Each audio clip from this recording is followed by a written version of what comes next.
കാസർഗോഡ് തന്നെ ഈ പരിപാടി നടത്തണമെന്ന് പറഞ്ഞപ്പോൾ അത് അംഗീകരിക്കുന്നത് കാസർഗോഡിനെ തെരഞ്ഞെടുക്കുകയും നല്ല നിലയിൽ അതെല്ലാം യഥാർത്ഥ വസ്തുത നല്ല കൃത്യമാക്കി കാസർഗോഡ് ജനങ്ങൾക്ക് ഒത്തുകൂടാനുള്ള ഒരു വേദിയാക്കി കൂടി ആയിക്കൊണ്ടായിരുന്നു ഈ പരിപാടിയിൽ നമുക്കിവിടെ അവസാനിക്കുമ്പോൾ ഉണ്ടാകേണ്ടതെന്നാണ് അവരുടെ സഹകരണത്തോടുകൂടി ജനങ്ങളെ ഒന്നിപ്പിക്കുന്നതിന് വേണ്ടിയുള്ള അതുപോലെ തന്നെ വിവിധ പരിപാടികളും നിർവഹിച്ചതും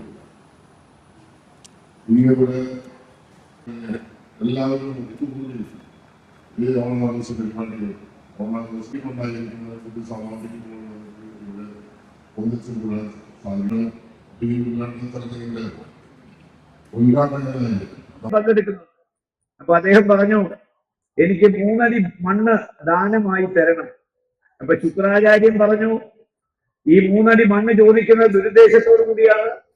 3 അടി മണ്ണ് കൊടുക്കരുത്, കൊടുക്കാൻ ഒരു ആപത്ത് വരാൻ തോന്നുന്നു. പക്ഷേ വിശ്വജിത്ത് എന്ന് പറയുന്ന യാഗം നടത്തുന്ന മഹാബലിക്കറിയാം ഈ വന്നിരിക്കുന്നത് വാമനൻ രൂപത്തിൽ വന്നിരിക്കുന്ന മഹാവിഷ്ണുവാണ്. അദ്ദേഹത്തെ കാര്യങ്ങൾ പറഞ്ഞ് മനസ്സിലാക്കി അദ്ദേഹത്തോട് അദ്ദേഹത്തിന്റെ കൂടുതലായിട്ട് അതുപോലത്തെ കാര്യങ്ങളാണ് ഇത് ഉദ്ദേശിക്കുന്നത്. രാവിലെ നല്ല ഒരു പൂക്കളം ഓണാഘോഷം ഓർമ്മകളുടെ ഉത്സവമായിട്ടാണ് നമ്മൾ ഉണ്ടാകുന്നത്. ഓണം ഒരു കാലഘട്ടത്തിന്റെ ഓർമ്മയാണ്. മുനിസിപ്പൽ ചെയർപേഴ്സൺ സ്വാഗത പ്രാസംഗികയായ ഷഹീന സലീം